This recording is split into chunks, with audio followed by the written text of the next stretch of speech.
Sanxenxo prepárase para un novo e intenso verán no que desembarcarán no municipio milleiros de persoas. A vila pasa de apenas 18.000 habitantes a superar os 100.000, o que supón tamén todo un desafío dende o punto de vista da seguridade.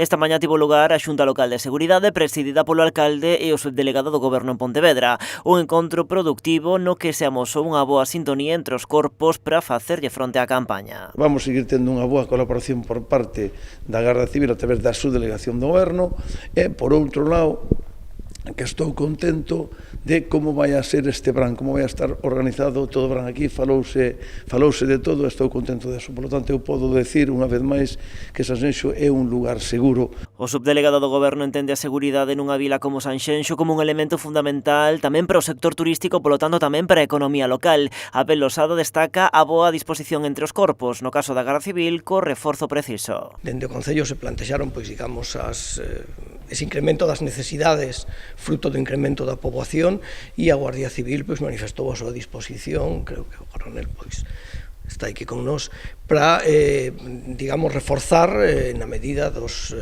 efectivos disponibles, indudablemente, as necesidades do Concello, en termos xerais, durante todo o período veraniego. Ademais, ese reforzo será especial en momentos puntuais, coincidindo coa celebración de eventos de tipo festivo ou deportivo de carácter multitudinario, entre eles unha concentración de motos en setembro ou o Festival Costa Feira. E aí pedimos tamén un maior control por cousas que vimos o ano pasado na propia autovía do Salnés. Non vai haber ningún problema, vai haber máis reforzo aí, lóxicamente. Policía Local e Garda Civil coordinaránse, polo tanto, para conseguir dar resposta a todas las necesidades. Nosotros hacemos un análisis de las necesidades y vamos a intentar hacer un esfuerzo especial, tanto reforzando las capacidades que van a estar aquí trabajando de forma diaria, 24 horas, 7 días a la semana. Por outra banda, na Xunta Local de Seguridade desta mañá destacouse tamén a reducción de infraccións neste municipio, que neste último cuadrimestre amosan unha baixada do 7,5%.